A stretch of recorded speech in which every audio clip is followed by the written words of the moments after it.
Sean bienvenidos a nuestra sesión de trabajo del día de hoy. Es un gusto saludarles y pues les deseo la mejor de las semanas. Espero que hayan tenido un bendecido lunes y que pues sea una semana exitosa en la que también pues podamos sacarle provecho a este proceso de enseñanza-aprendizaje que vamos a reanudar el día de hoy. Entonces, de acuerdo a lo que hemos quedado, pues hicimos unos minutos para esperar que algunos compañeros se pudieran conectar. Habemos ya 128 personas conectadas, lo que es un buen número para poder empezar con la clase.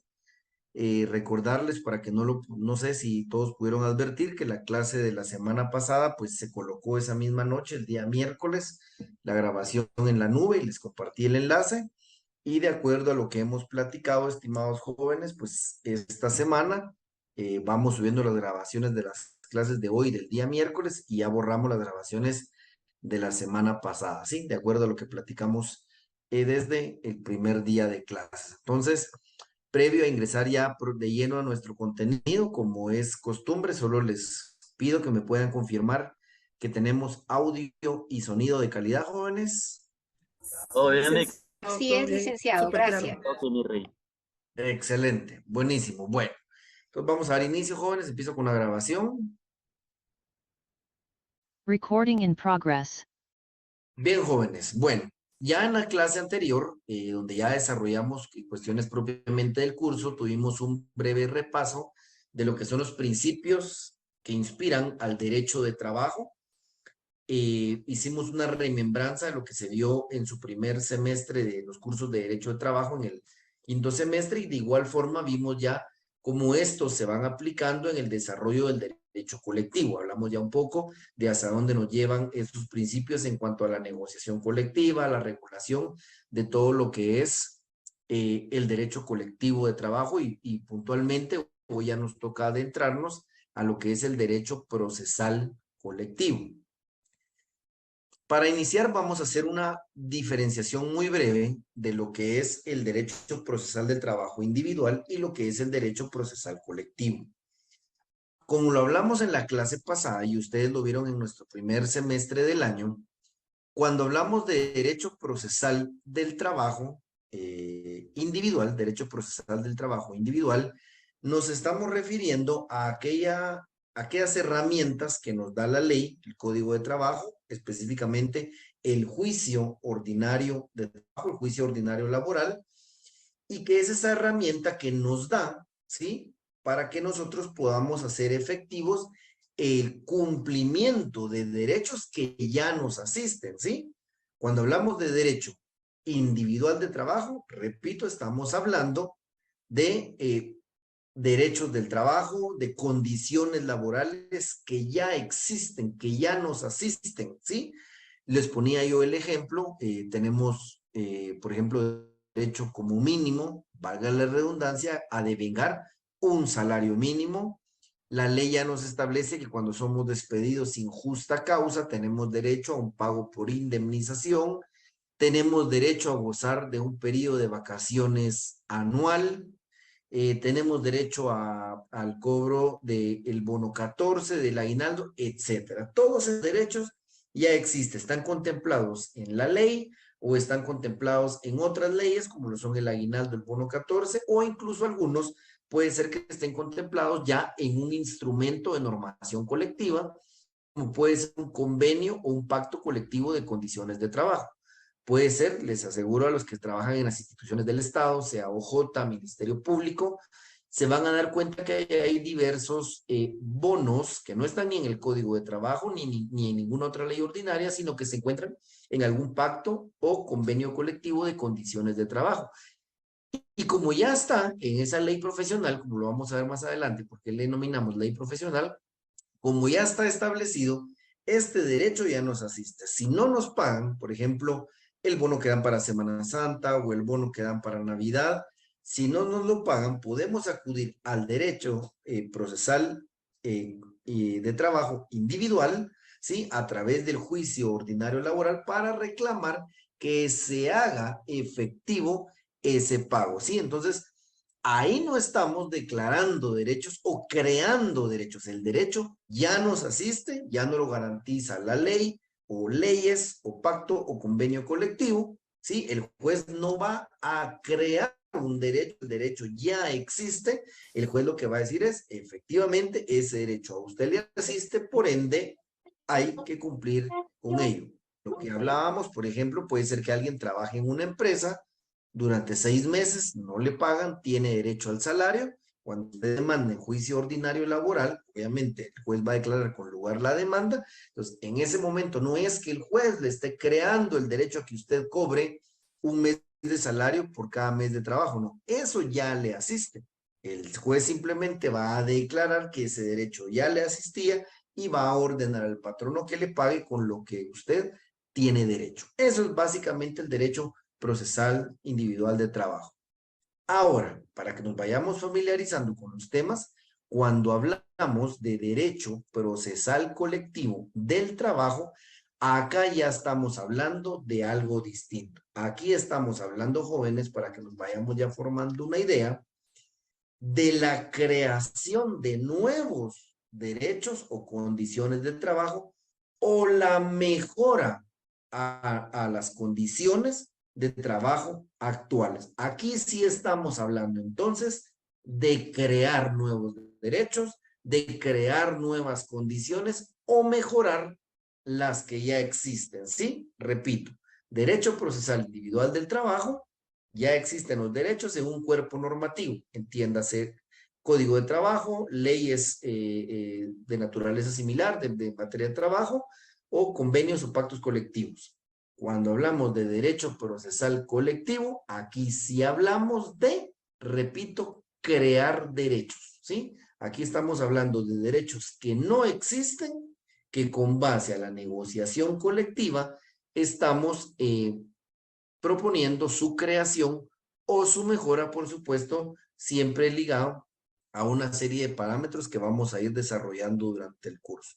Bueno, dicho esto entonces, jóvenes, dicho esto entonces, vamos a empezar a desgranar, digamos, lo que es una definición o a entender propiamente qué es el derecho procesal colectivo de trabajo. Entonces, vean, pues, dice Guillermo, licenciado, disculpe compañeros que desean entrar a clases. Mi estimado Guillermo, el Zoom está abierto, es para 300 personas, no hay, nunca le coloco, se me fue el término ahorita, sala de espera, no le coloco sala de espera, el Zoom está abierto, mi estimado Guillermo, entonces desconozco. Sí, y me pareció raro porque ya no crecimos de 161 personas, pero sí le digo que el Zoom está habilitado para 300 personas, como se los comenté, es mi Zoom personal para evitar esos inconvenientes que a veces dan las cuentas de Meet que da la facultad.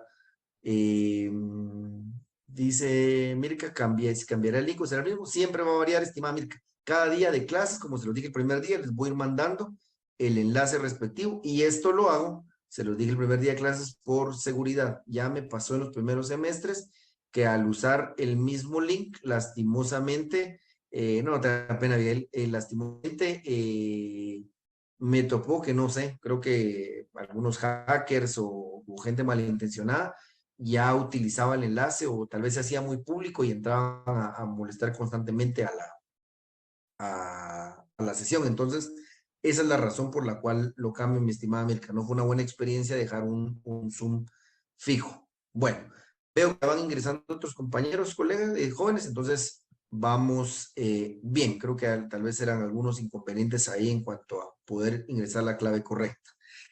Entonces, jóvenes, les decía, creo que ya no se los puse, les dejo acá una definición que a título personal me parece bastante completa.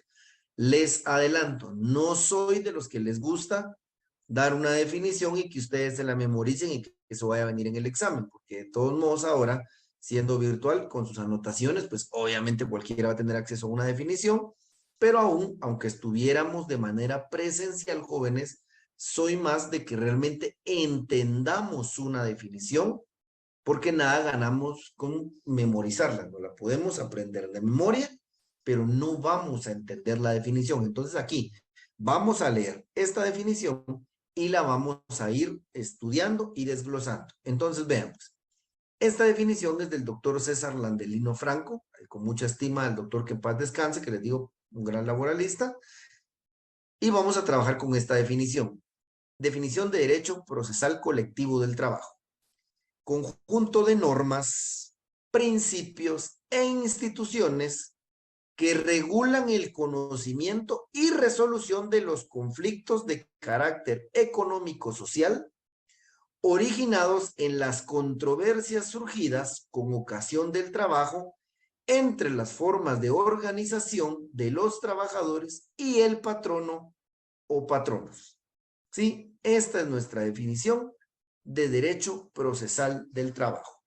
Nos dice esta definición, a ver, hay un conjunto de normas, lo vamos a ver ahorita, conjunto de normas, principios e instituciones que nos van a ayudar, ¿sí?, a entrar en conocimiento y darle una solución a los conflictos de carácter económico-social, ¿sí?, cuando haya una controversia entre quiénes, entre las formas de organización de los trabajadores y el patrón, ¿sí? Eso es el derecho procesal colectivo.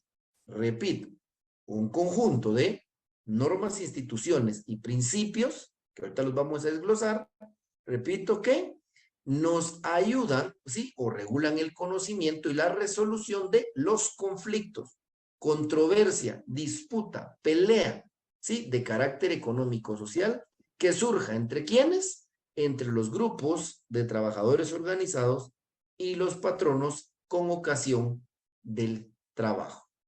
Bueno, conjunto de normas. ¿Qué entendemos por norma jurídica? La norma jurídica, en el caso específico del derecho procesal colectivo, van a ser todos aquellos cuerpos normativos, ¿sí? Todos aquellos cuerpos normativos que contengan artículos que regulen temas de trabajo. Entiéndase, muy puntualmente, recuérdense que hay artículos constitucionales, hay un apartado para los temas de derecho de trabajo. Entiéndase código de trabajo, todo lo que está aquí contenido, es conjunto de normas que nos sirven para dilucidar estas disputas, este conflicto de carácter económico-social que en la relación de trabajo se da entre los grupos de trabajadores y patrono.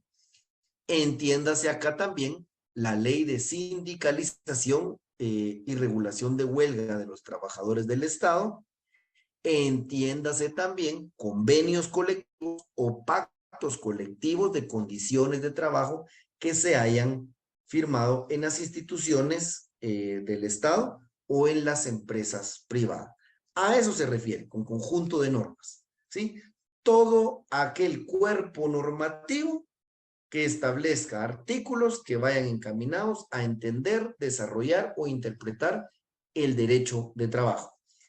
Nos vamos a dar cuenta, jóvenes, que cuando hablamos de derecho procesal colectivo, yo se los decía en la primera clase, el articulado que nos da el código es realmente poco. Por eso les decía yo que el curso hasta cierto punto es cómodo para trabajar, a diferencia del primer semestre del año, porque incluso lo que regula nuestro código es poco. Para que ustedes se vayan familiarizando un poquito, ¿sí? Me voy a adelantar tal vez a darle algunos artículos, pero que vamos a ir desarrollando en clase.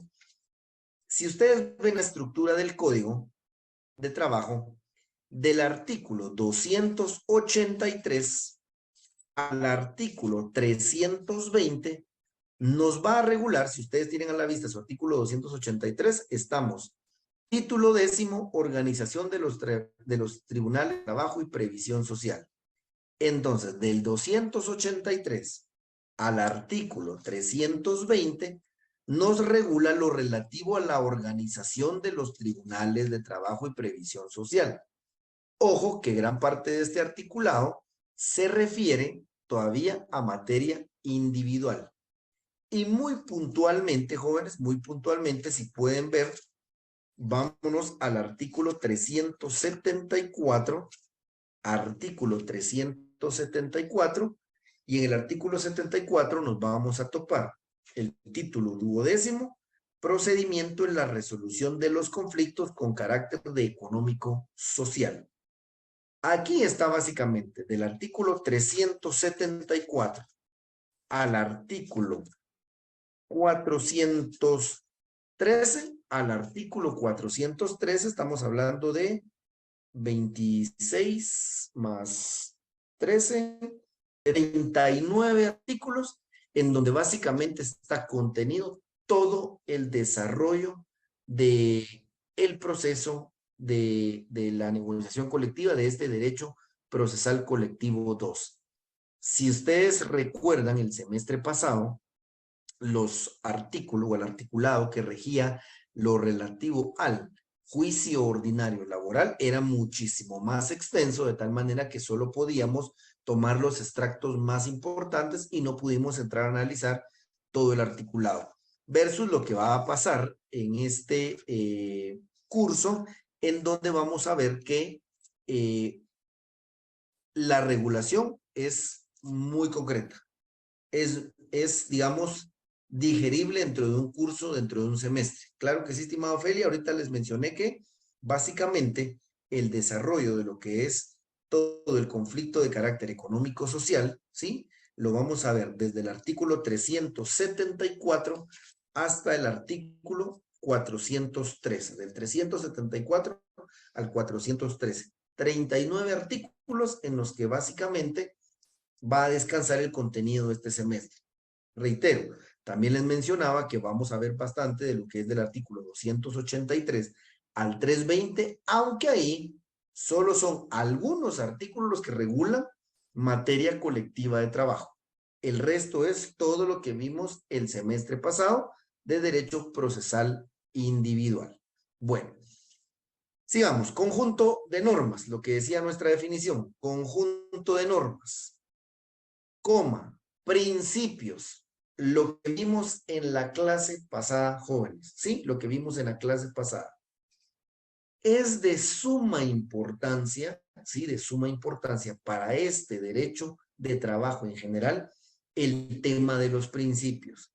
Si ustedes ven, cuando vimos la clase pasada, que desarrollamos el considerando cuarto y el considerando sexto, nos da pautas generales que debemos aplicar, ¿sí? Nos da algunos principios filosóficos, líneas matices que debemos seguir en la aplicación del derecho del trabajo, ¿sí? Pero es, digamos, no es una norma rígida, sino, repito, son postulados más generales que tenemos que implementar. Por ejemplo, no recuerdo yo que en las demás ramas del derecho los principios cobren una relevancia tan grande como la cobran aquí en el derecho de trabajo.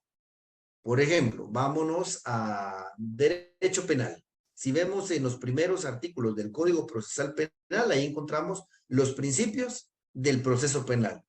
Pero vamos a encontrar que son muy específicos. ¿Qué les digo yo? Creo que por ahí del 11 bis, fundamentación. Dice que las resoluciones y sentencias tienen que tener una base jurídica, lógica, fáctica, etcétera. Nos dice cómo aplicar el principio, ¿sí? Si nos vamos al principio de defensa, dice la persona y sus derechos son inviolables, tienen derechos a una defensa y nadie puede ser condenado sin haber sido citado, oído y vencido en juicio mediante procedimiento establecido. Es decir, el principio de una vez nos define a qué se refiere. Mientras que si venimos al derecho de trabajo es de una aplicación más general. Por ejemplo, derecho tutelar de los trabajadores. En la relación patrón-trabajador debe equipararse esa desigualdad económica, ¿sí? Nos lo deja a criterio de quienes aplicamos el derecho, ¿sí? ¿Cómo debe aplicarse ese principio? Si ustedes se van al ámbito civil, después no lo manejo mucho, para serles honesto, pero se van a dar cuenta que igual los principios del formalismo, etcétera, son muy, digamos, ellos mismos se definen a sí mismos o se regulan, son más expresivos en cuanto a qué se refiere el principio y cómo debe aplicarse. Cuestión distinta, repito, a lo que habla aquí. ¿Se recuerdan cuando veíamos el principio de realista y objetivo? Que yo les decía que el juez tiene cierta libertad de evaluar el entorno, de utilizar este principio de primacía de la realidad ¿sí? Que creo que lo vimos con ustedes el semestre pasado, en donde el juez tiene la oportunidad de involucrarse un poco más para tratar de entender qué es lo que está pasando. Sí, repito, entonces, en el ámbito del derecho de trabajo, los principios cobran una relevancia mayor, ¿sí? Una relevancia mayor porque tienen una aplicación mucho más importante. Y además de los principios que vimos en la clase pasada, ya en la siguiente clase vamos a ver lo que es los principios del derecho procesal del trabajo. Entonces, hablando de principios, se recuerdan ustedes que en la clase pasada, vimos lo relativo al artículo 15, ¿sí? Al artículo 15 del Código de Trabajo.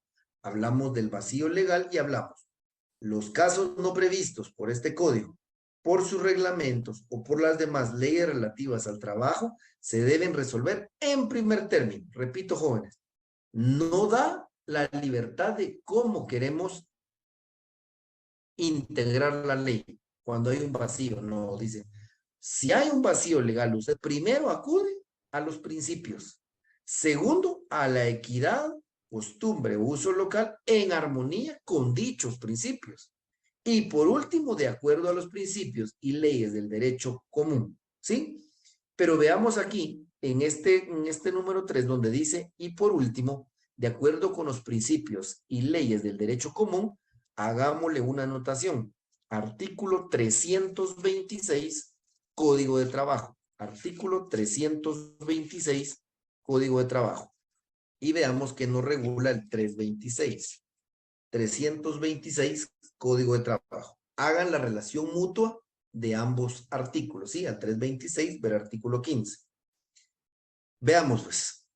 En cuanto no contraríen el texto y los principios procesales que contiene este código, se aplicarán supletoriamente las disposiciones del Código de Enjuiciamiento Civil y Mercantil y de la Ley Constitutiva del Organismo Judicial. Hoy, Código Procesal Civil y Mercantil y Ley del Organismo Judicial. Entonces, vean, la importancia, porque el propio código nos da la oportunidad, ¿sí? Si hay un procedimiento que no esté establecido, si hay algún vacío que exista, si hay algo que supletoriamente se pueda aplicar del Código Procesal Civil y Mercantil o de la ley del organismo judicial, háganlo siempre y cuando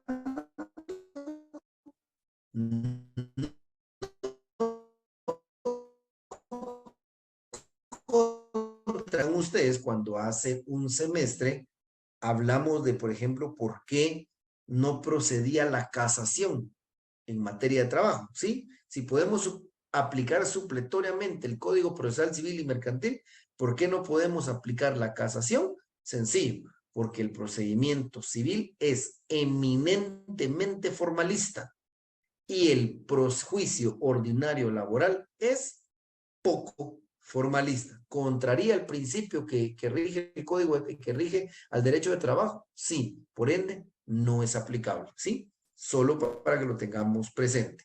Si hay dudas en el camino, me van contando, jóvenes, yo estoy al pendiente. Bueno, sigamos con el desarrollo de nuestra definición. Bueno, conjunto de normas, principios e instituciones. Vamos a desarrollar acá, dentro del curso, las instituciones que para el efecto nos interesan.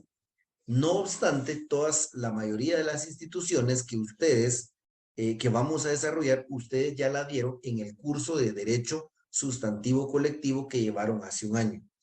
Cuando hablamos de las instituciones del derecho colectivo, hablamos de pactos colectivos de condiciones de trabajo, convenios colectivos de condiciones de trabajo, hablamos de los sindicatos, hablamos de los comités ad hoc, hablamos de los órganos constitucionales, etcétera, ¿sí? Ahí nos vamos a encontrar que todas estas instituciones son las que nos ayudan, ¿sí? A entender la relación de trabajo en su forma de organización de trabajadores, ¿sí? Frente a los conflictos que puedan surgir con el patrón, ¿sí? Pero cada una de estas instituciones repito, la vamos a ir desarrollando paulatinamente en el curso. Realmente aquí lo que vamos a hacer es hacer una remembranza, ¿sí? De manera general de lo que ya vimos hace un año. Ustedes ya manejan que es un sindicato, ya manejan que es un grupo coaligado, ya manejan que es un pacto colectivo de condiciones de trabajo, ya manejan que es un convenio. Básicamente vamos a ir a tomar un breve repaso y lo vamos a implementar ya aquí en la práctica del curso. Bueno, seguidamente dice nuestra definición, dice normas, principios e instituciones que regulan el conocimiento y resolución de los conflictos de carácter económico-social originados en controversias surgidas con ocasión del trabajo entre las formas de organización de los trabajadores y el patrón. A ver, jóvenes. Derecho colectivo del trabajo, básicamente se trata de mejorar, como les decía al inicio, de mejorar las condiciones, ¿sí? Y los derechos del trabajo o mejorar los ya existentes. Pero básicamente hablamos de dos tipos de derechos, los económicos y los sociales. Cuando hablamos de negociación colectiva y de mejorar los derechos de los trabajadores, lo primero que se nos viene a la mente, se los ha puesto, es aumento de salario, un bono a fin de año, un bono para la impresión de la tesis, etc. Casi siempre lo relacionamos con tema monetario, pero no necesariamente solo económico. Por eso, si se dan cuenta, dice, de los conflictos de carácter económico-social. Pueden haber temas que, aunque para el patrono le signifiquen una erogación, no necesariamente sea una cantidad en dinero que va a recibir el trabajador. Puede ser, por ejemplo, la creación de una guardería, ¿sí? Mire, estimado patrono, en la negociación queremos, hay una bodega ahí vacía, en vez de pedirle aumento de salario para todos, ¿por qué no contrata a 2 niñeras y que las mamás que son trabajadoras puedan traer a sus hijos de, ¿qué les digo?, de 1 a 4 años a la guardería, teniendo la certeza que los tienen a la mano. Esa es una prestación social, ¿sí? Porque si bien es cierto, el patrón no le va a costar pues, contratar a 2 o 3 personas, no es una cantidad líquida que va a recibir el trabajador, como si lo sería un aumento de salario, como lo sería un bono, etcétera. ¿Sí? Es una prestación social. Puede ser, además de la guardería, no sé, que el patrono brinde asistencia médica. Mire, pues, estimado patrono, le pedimos que contrate 2 médicos que estén de planta y que cuando alguno de los trabajadores se sienta mal, nos pueda atender. Eso es una prestación social, ¿sí? Repito, lo que no necesariamente deriva en una mejora en el patrimonio inmediato del trabajador, no obstante, va a tener obviamente una repercusión porque no es lo mismo que el trabajador se enferme y tenga que salir a pagar su consulta donde él considere, sea un médico que cobre 50 quetzales la consulta o a una clínica un poco más moderada de 250 o tener que atender una emergencia que le cueste miles de quetzales, ¿sí? Pero se toma como una prestación social. Entonces, las normas contenidas en los cuerpos normativos, entiéndase, repito, Código de Trabajo, Ley de Sindicalización, otras leyes como lo pueden ser, por ejemplo, ustedes ven el aguinaldo y el bono 14 están contenidas en una ley específica cada uno, los pactos colectivos y convenios colectivos de trabajo, porque eso se vuelve ley, el pacto firmado o el convenio firmado entre el grupo de trabajadores y el patrono se convierte en ley profesional, es decir, de cumplimiento obligatorio, ¿sí? Bueno, principios, todos los que ya vimos, más los que vamos a ver en la siguiente clase, e instituciones, repito, las que les mencionaba. Grupo coaligado, sindicato, pacto colectivo, convenio colectivo, órganos jurisdiccionales. Cada una de estas 3 aristas que acabamos de ver nos va a servir ¿para qué? Dice, para resolver los conflictos de carácter económico-social que con ocasión del trabajo, aunque es evidente, pero no está de más en la definición, que con ocasión de trabajo surjan entre las formas de organización de los trabajadores, que son los sindicatos y grupo coaligado, y el patrón. Adelante, estimado David. Buenas noches, licenciado. Mucho gusto. Buenas noches. Con relación a estos pactos colectivos que van a hacer a favor Mi estimado David, perdone, no sé si soy solo yo. Me surge una duda. Y no se escucha. David, se le oye. Digamos, yo he escuchado muchas veces de que dicen, bueno, no se ha firmado. Aquí creo que ya.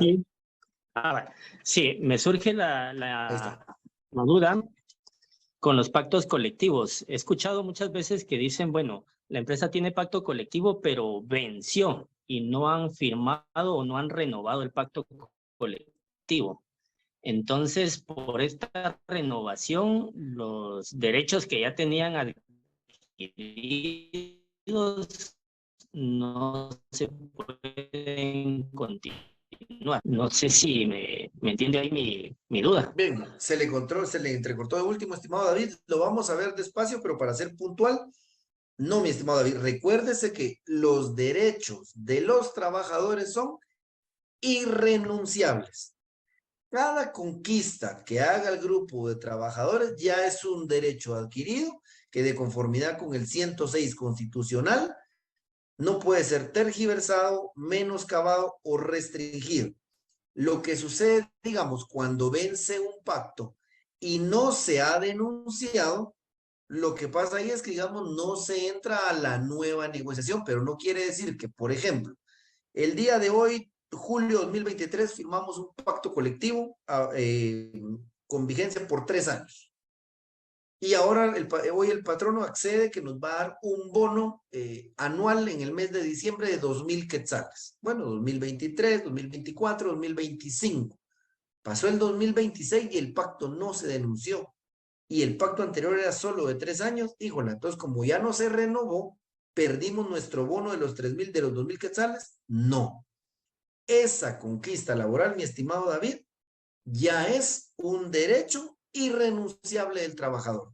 Sí, cuando no se ha negociado el pacto, quiere decir simplemente que no se ha entrado a revisarlo. Puede ser que la revisión del pacto, el mismo se mantenga o se mejore, pero nunca se disminuye, estimado David. No sé si ahí estamos claros, David. Sí, estamos claros. Gracias, licenciado. María Magdalena, ¿cuáles mencionó en la organización? Organización de trabajadores, estimada María Magdalena. El sindicato. Entonces, jóvenes, adelante, estimado Bresner. Buenas tardes, licenciado. Con una consulta, con este mismo temita que se estaba platicando, y si en todo caso el patrono ya no pudiera cancelar esos derechos que estaban en el pacto, ¿eso se ve con un juez o cómo? Sí, ahí vamos a ver, estimado Bresner, que ante el incumplimiento de un pacto colectivo de condiciones de trabajo, existen varias formas de hacerlo de manera coercitiva. Se puede acudir a un juicio ejecutivo, vamos a ver que hay también la posibilidad de ir a un conflicto colectivo de carácter jurídico. Eso lo vamos a ver en su momento para no adelantarme, Bresner, pero tratando de al menos no dejarle la duda.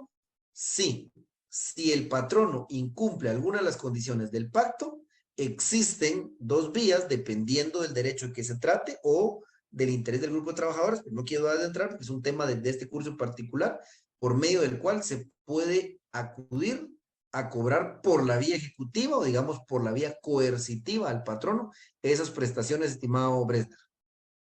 Muchísimas gracias, licenciado. Gracias, a la orden, estimado Bresner. Vamos a ver, según artículo constitucional 106. Sí, el que mencioné fue el 106, jóvenes. Bueno, entonces, jóvenes, cerramos nuestra definición. Repito, no me interesa que me la memoricen. Me interesa que entendamos cuando querramos describir qué es el derecho procesal colectivo. Bueno, es el conjunto de normas, todo el ordenamiento jurídico que ya mencioné, principios, los que vimos en la clase pasada y los que vamos a ver ahora, e instituciones, las que les mencioné. ¿Sí? Tenemos 3 aspectos. conceptos, normas, principios e instituciones. Es el conjunto, normas, principios e instituciones que nos sirven para, dice, regular el conocimiento y resolución ¿de qué? De los conflictos de carácter económico-social, es decir, como se lo decía, puede ser monetario o de índole social, como los ejemplos que le di, que se dan en la relación de trabajo entre los grupos de trabajadores organizados, entiéndase sindicato y grupo coaligado, y el patrón. ¿Queda clara la definición de derecho procesal del trabajo, jóvenes?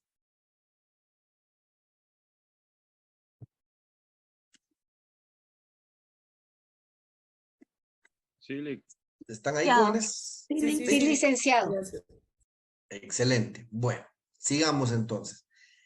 El siguiente tema que nos toca ver, ¿sí? Que nos corresponde ver, es la naturaleza jurídica del derecho procesal colectivo, ¿sí? Naturaleza jurídica del derecho procesal colectivo.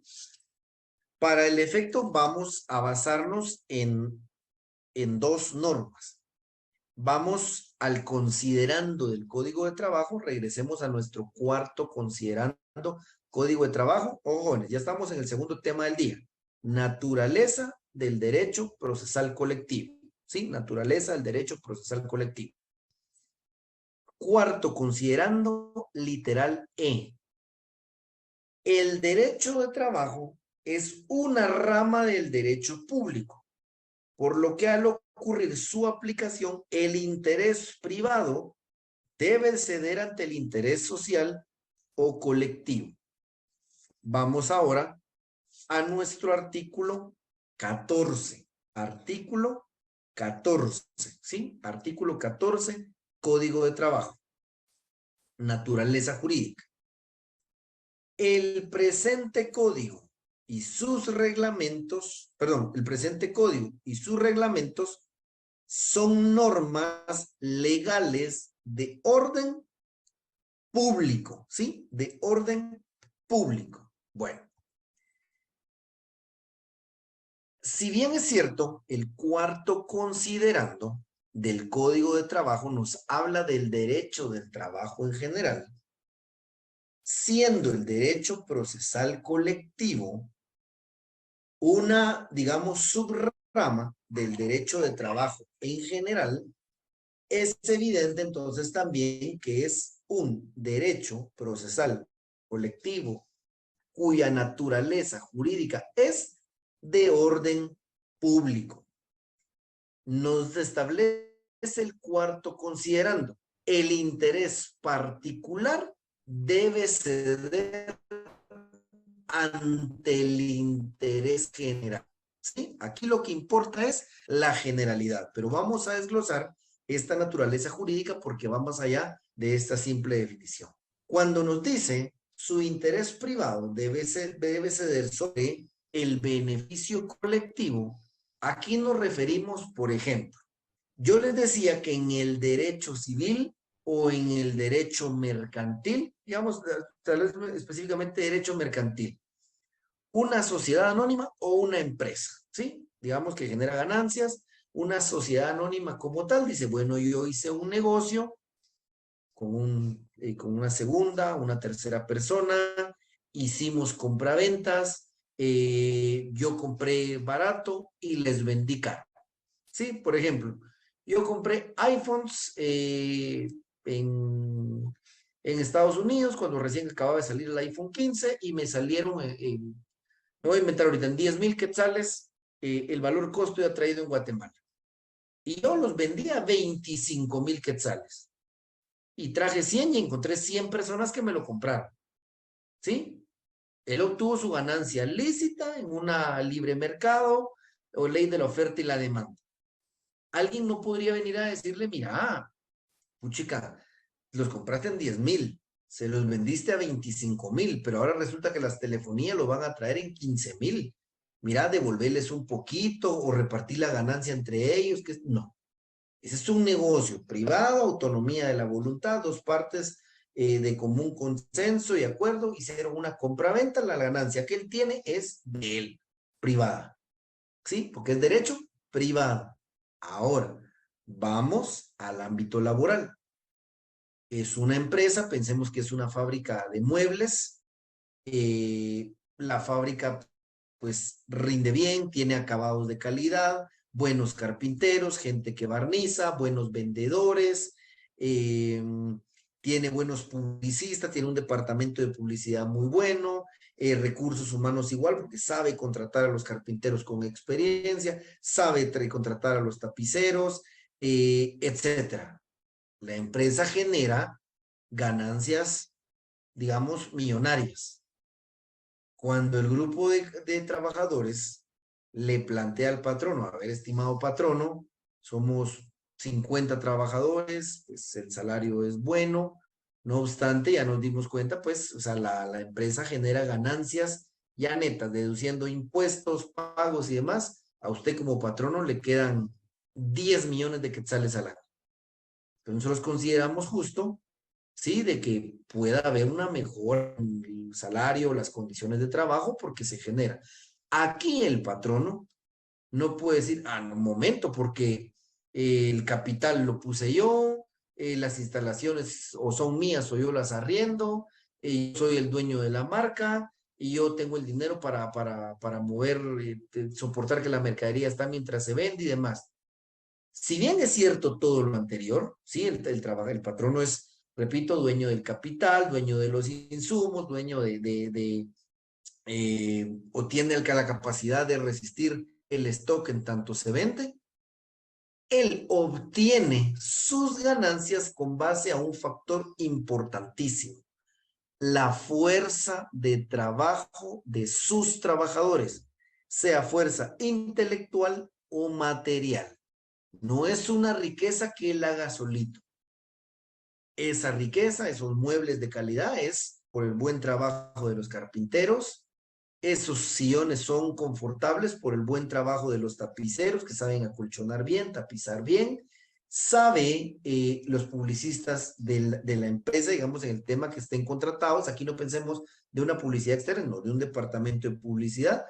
Entonces, el interés privado aquí sí debe ceder ante el particular.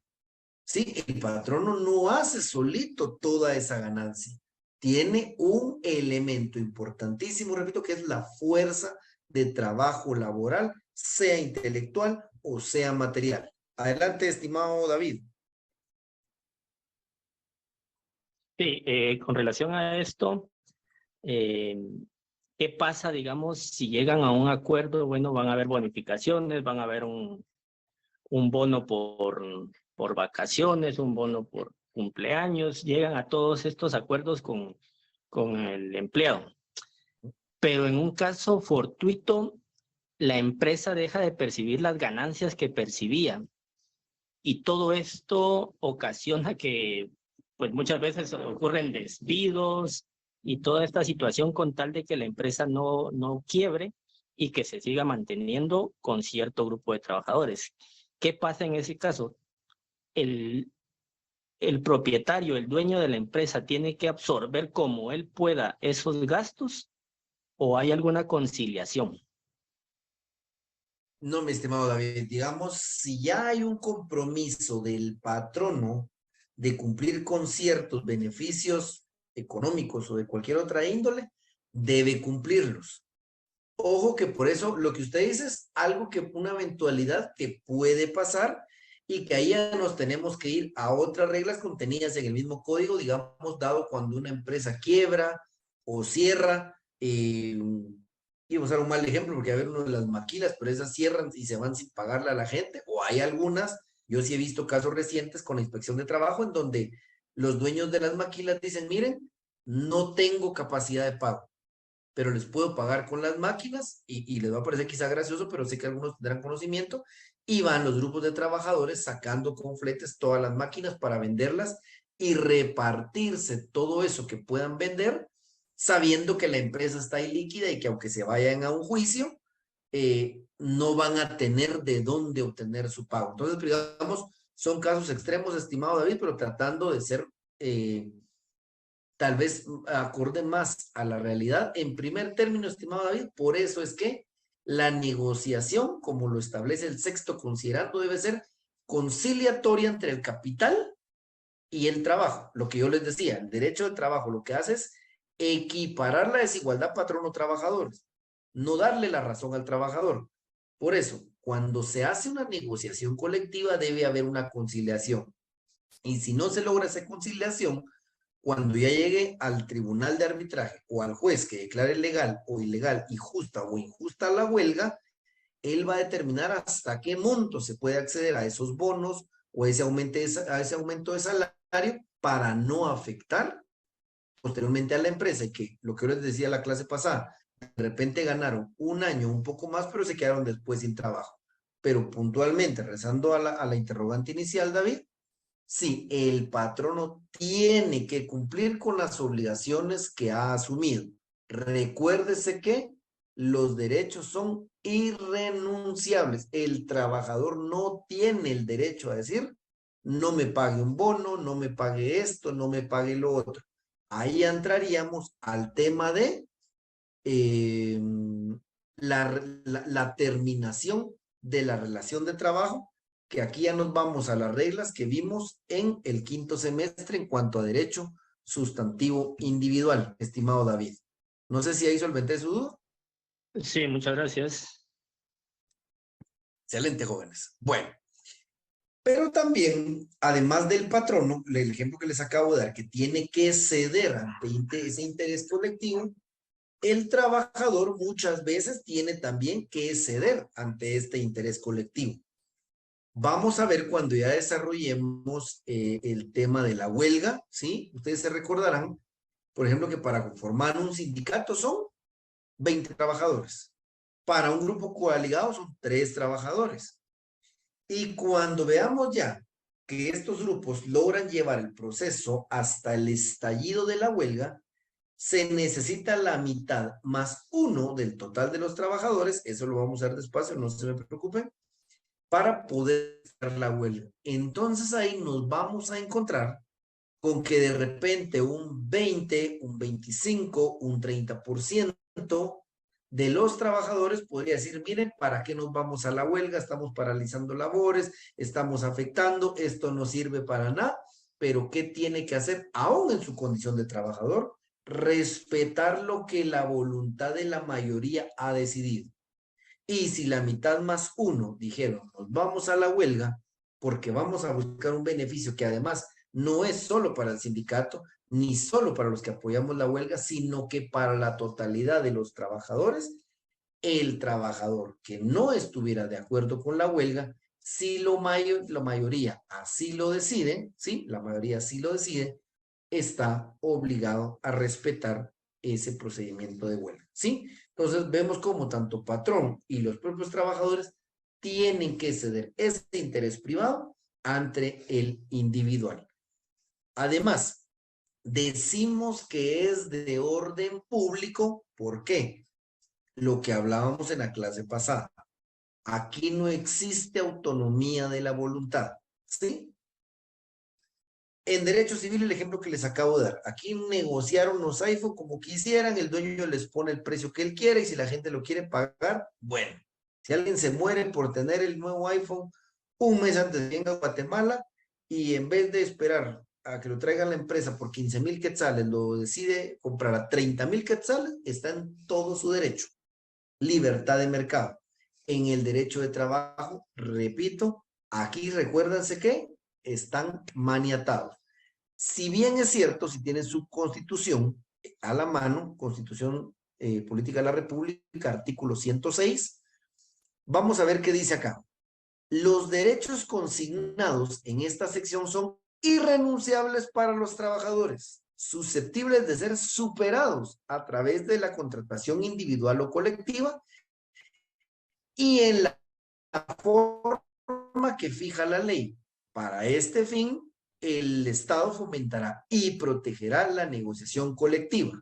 Serán nulas ipso iure y no obligarán a los trabajadores, aunque se expresen en un contrato colectivo o individual de trabajo, en un convenio o en otro documento, las estipulaciones que impliquen renuncia disminución, tergiversación o limitación de los derechos reconocidos a favor de los trabajadores en la Constitución, en la ley, en los tratados internacionales ratificados por Guatemala, en los reglamentos u otras disposiciones relativas al trabajo. Bueno, aquí tenemos que tener en claro, jóvenes, que la ley, la Constitución establece, a ver, señores, al Estado de Guatemala, tenés que fomentar la negociación colectiva, que hayan facilidades, que hayan talleres, que haya una cultura de negociación, ¿sí?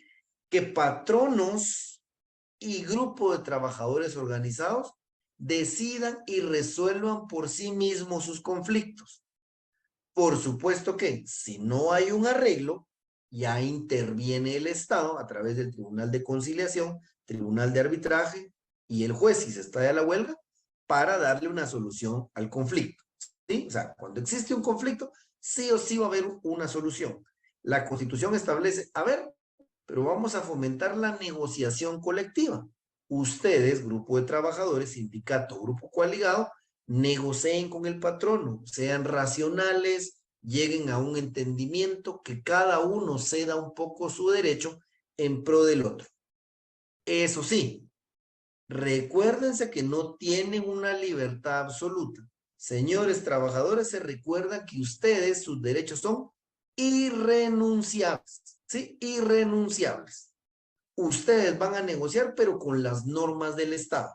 Usted no puede renunciar a ningún derecho, no puede menoscabar, no puede disminuir, no puede tergiversar. Y el Estado va a garantizar que esa negociación sea, como lo acabamos de leer en el artículo 106, para mejorar las condiciones de trabajo o crear nuevas y mejores condiciones de trabajo. Y el Estado se va a garantizar de revisar esas cláusulas. Por ejemplo, veamos rapidito en los últimos 5 minutos, artículo 52, artículo 52 del Código de Trabajo. Esto lo vimos hace un año en Derecho Colectivo Sustantivo. Veamos el artículo 52. El pacto colectivo de condiciones de trabajo debe extenderse por escrito en 3 ejemplares, bajo pena de nulidad ipso iure. Cada una de las partes debe conservar un ejemplar y el tercero ha de ser enviado al Ministerio de Trabajo y Previsión Social directamente por medio de la autoridad de trabajo más cercana.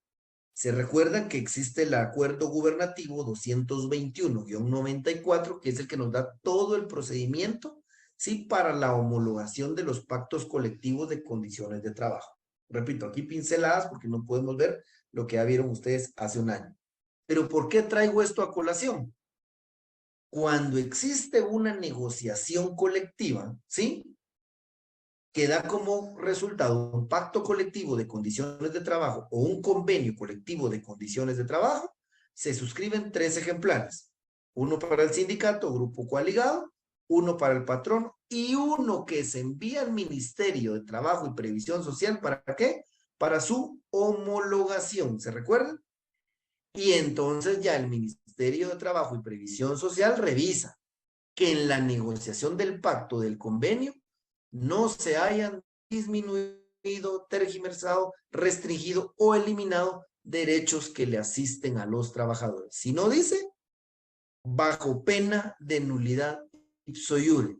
Señores del sindicato, señor patrono, disculpen, este pacto no puede ser homologado. La cláusula 3 y 4 son nulas de pleno derecho. Ustedes no pueden disminuirle salario al personal operativo. Ustedes no pueden negociar que van a tener un bono de 1,000 quetzales a fin de año a cambio de renunciar a 2 días de vacaciones. Esa cláusula es nula. ¿Sí? Repito. Entonces, ¿por qué decimos que el derecho procesal colectivo, ¿sí? Siendo parte del derecho de trabajo en general, es de naturaleza jurídica pública, ¿sí? Lo decimos, repito, porque primero el interés particular cede ante el colectivo, sea patrono o sea el trabajador. Cualquiera de los dos tiene que ceder si es en favor de la colectividad.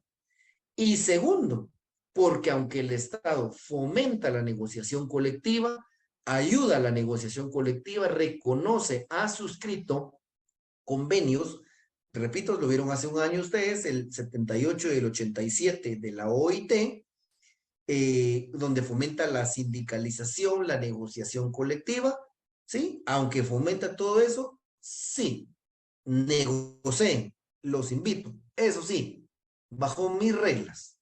El Estado pone sus reglas y dice, van a negociar a partir de los derechos que ya la ley establece, entiéndase Constitución, Código de Trabajo, Pacto Colectivo, Convenio Colectivo, de los derechos que los trabajadores ya tienen, aquí para arriba pueden negociar.